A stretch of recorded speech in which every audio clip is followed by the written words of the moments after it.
Des extraterrestres luminescents de grande taille, à la peau blanche et aux yeux bleus qui s'étaleraient sur les tempes, auraient investi depuis très longtemps la base de Nellis dans la zone 51 au Nevada. Les Tall Whites, comme on les appelle, ou Grands Blancs, seraient une nouvelle espèce d'extraterrestre qui habiterait la zone 51. C'est un ancien météorologue de l'Air Force qui aurait révélé au grand public l'existence de cette étrange race d'humanoïdes de grande taille. Les Whites seraient des humanoïdes de grande taille, hein, minimum 1,80 m voire 2 mètres pour les plus jeunes individus, hein, et bien plus grands pour les plus âgés, à la peau très blanche et crayeuse. Ils ont une longévité assez étonnante par rapport à nous. Selon Charles Holtz, c'est la personne que vous voyez sur la vidéo, hein,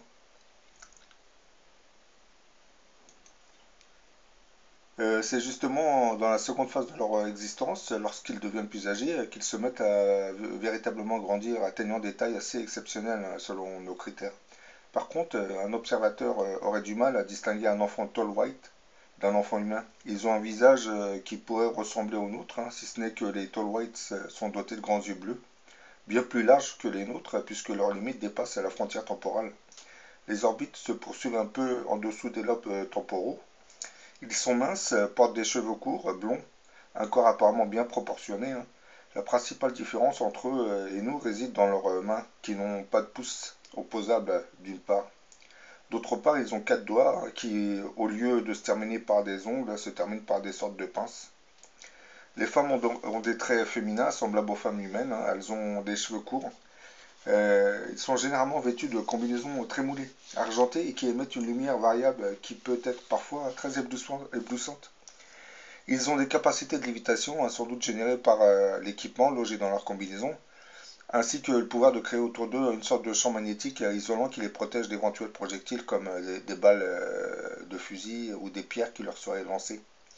Lorsqu'ils communiquent entre eux, ils émettent des sortes d'aboiements ou de sifflements, c'est leur langage, hein, ils se comprennent.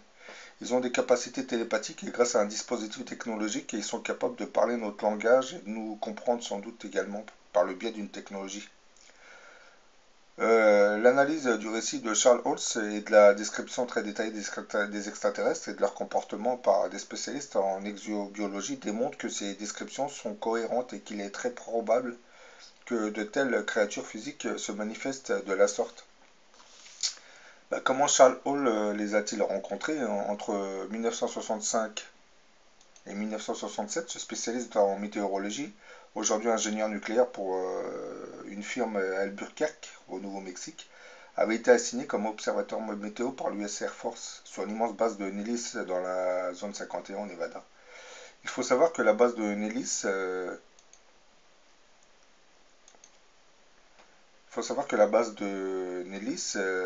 est aussi vaste qu'un petit pays, hein, sans doute comme la Suisse, et regroupe en son sein plusieurs sous-bases.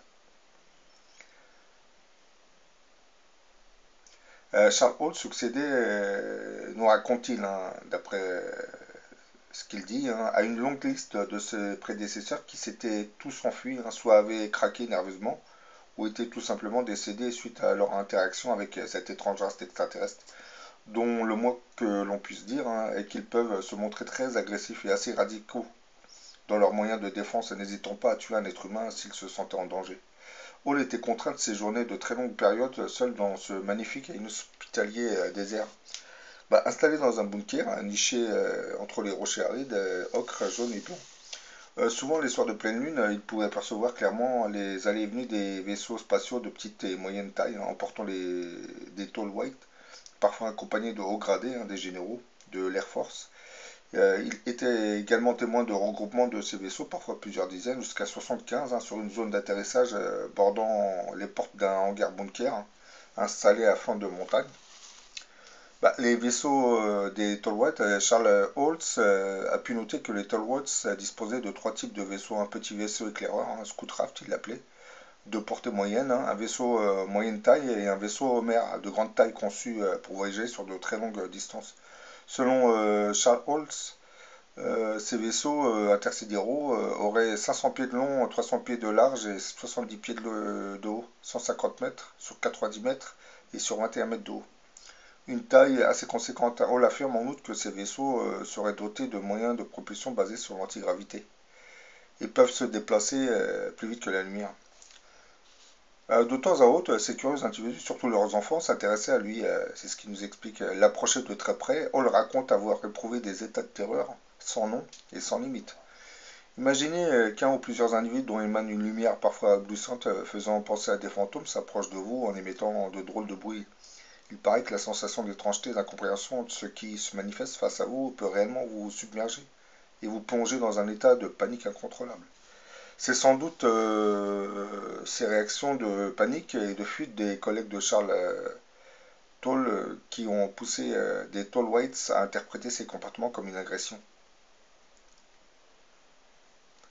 Il y a des rumeurs selon lesquelles plusieurs membres de l'Air Force, dont des observateurs météo, ont été tués par ces créatures plutôt effrayantes. Hall explique en détail dans un de ses livres que lui aussi avait été victime de brutalité de la part des Tallwaits et que c'est par miracle s'il est resté vivant. L'Air Force fournissait aux enfants des Tallwaits des vêtements achetés dans les grandes surfaces de Las Vegas. Quant à la présence d'enfants, le Tallwaits sur ses bases et donc dans une région quasiment inhospitalière, elle s'explique difficilement selon nos critères. Selon les critères des Tallwaits, les enfants ont une énorme importance dans leur système social. Et les adultes ne s'en séparent jamais. Hall souligne en outre que les Tallwaits étaient très choqués par notre manière désinvolte et protectrice de traiter nos enfants. Il a pu vérifier qu'ils disposaient d'une écriture comparable au système des hiéroglyphes égyptiens et qu'ils communiquaient entre eux par des sons dont nous ne percevons pas toutes les fréquences. Il s'est rendu compte que ces extraterrestres pratiquaient sans doute le commerce puisqu'ils emportaient avec eux certaines quantités de nos biens manufacturés, surtout nos vêtements. Il a pu déduire que le sentiment religieux ne leur était pas inconnu. Jusqu'au cours d'une conversation, les Tallwaits ne semblaient pas surpris ou même perplexes lorsqu'il était question de religion. Vous voyez, nous aurions dans la zone 51 une nouvelle race d'humanoïdes extraterrestres qui se serait installée avec l'autorisation des autorités américaines. Mais bon, ils paraissent plus ou moins pacifiques. Mais ils seraient au nombre de 400 ou 500, ça serait pas. Et ils se font très discrets et leur combinaison leur permettrait de se protéger aussi. C'est pour ça que vous pouvez pas trop les voir qu'ils apparaissent assez subtilement.